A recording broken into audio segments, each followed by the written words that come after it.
AI image generators have come a long way, and it's time we talk about which one is objectively the best for you. While there are many tools out there, we're going to specifically take a look at Midjourney, LeonardoAI and Fooocus and rank them for their image quality, setup process, customization, performance and finally the cost. Quick disclaimer, for this comparison we selected the same parameters for all three tools. Same prompts, 4 simultaneously created images to choose from, along with each tool's optimized settings for our purposes. For example, in order for Fooocus to create something which defies physics, like a watch standing upright without being held up by a supporting brace, we needed to select its basic model rather than the realistic one. The first category is image quality. Now with the prompt, a high-end product render of a green luxury watch with blue dials and accents sitting in a white grey showcase room, ultra realistic, we get these results. As you can see, all three tools have created a great basis but are either missing details like text or show certain lines and edges that do not flow correctly and wouldn't exist that way in the real world. Regardless, all of them get a solid 8 out of 10 because they can be further refined to get a realistic looking image. Next up is category 2, the setup process and how easy it is to use each tool. First off, with Midjourney, you'll have to create a Midjourney paid account using either Google or an existing Discord account and either download Discord or access it through a browser, add the Midjourney bot to a server on Discord and utilize it with /imagine chat messages. Or alternatively, you can use Midjourney's own web app, which is now out of the alpha stage, but doesn't quite yet allow us to use things like in-painting correctly. And I'll get into that in the customization section. Now, being this all over the place makes us give it a score of 7 out of 10 in this category, since yes, we can create images on the Midjourney web app, but to customize them, you need to go through Discord. Second is LeonardoAI, which has a web app which you can use once you've created an account, which runs on a credit-based system. And while it has the neat feature of improving the prompt you give it, the results don't really give a noticeable better output, so we scored with a good 8 out of 10. And thirdly, as for Fooocus, it's a downloadable program which you get through GitHub with all the step-by-step instructions available on that website, which take between 5 and 10 minutes to complete. And to make it easy for you, we have actually created a video on our channel that covers the installation process. Now, the big benefit of Fooocus is that it runs locally, can be used offline and is really great for privacy, since your creations are only saved on your local machine. The downside in this category for Fooocus is that it does require Windows or using mostly paid alternatives like Google Colab or Shadow PC if you're on a different operating system like macOS, which brings it to a score of 8 out of 10. Next up is category 3,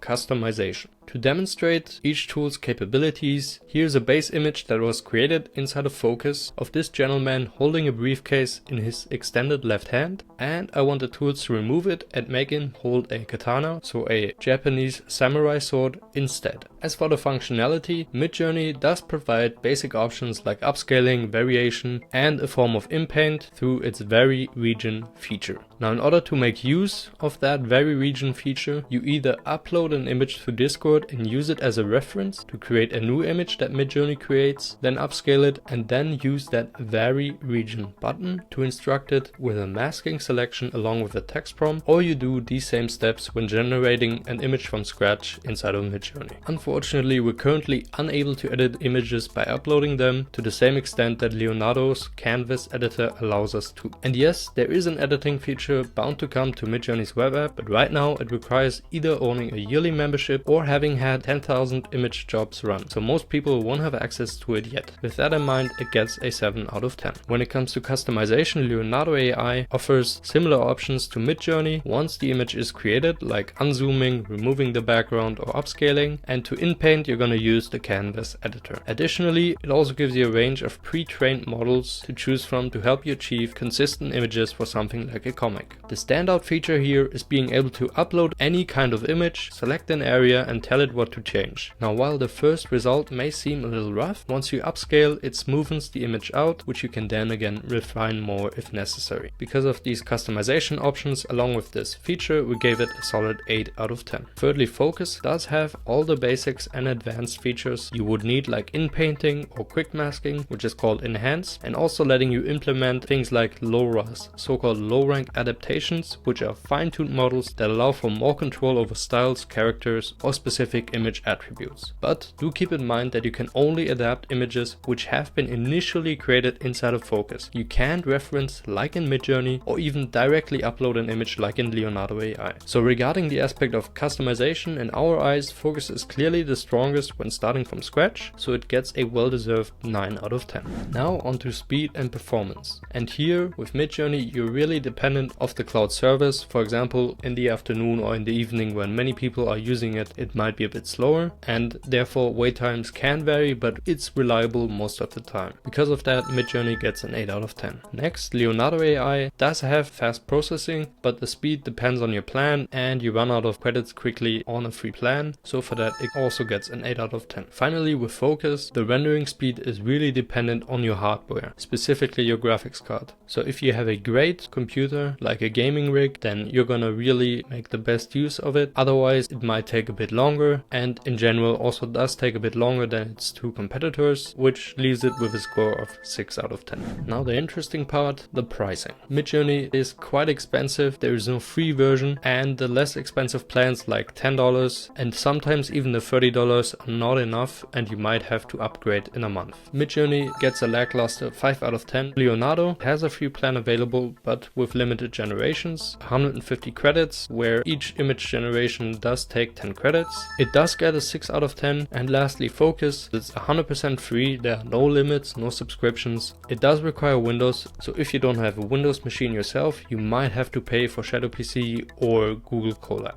Fooocus gets a very good 9 out of 10. So here are the final scores. Midjourney finishes with a 7 out of 10, LeonardoAI with a 7.6 out of 10, and finally Fooocus with an 8 out of 10. In conclusion, we can say that Midjourney is the most widespread pay and play AI image generation tool if you're willing to pay. Otherwise, LeonardoAI is a close second, which is free to test out. And finally, the best all-rounder is Fooocus. It's free, once set up, it's easy to use, allows for private generations, and can optionally be deeply customized with things like low ROS models and more.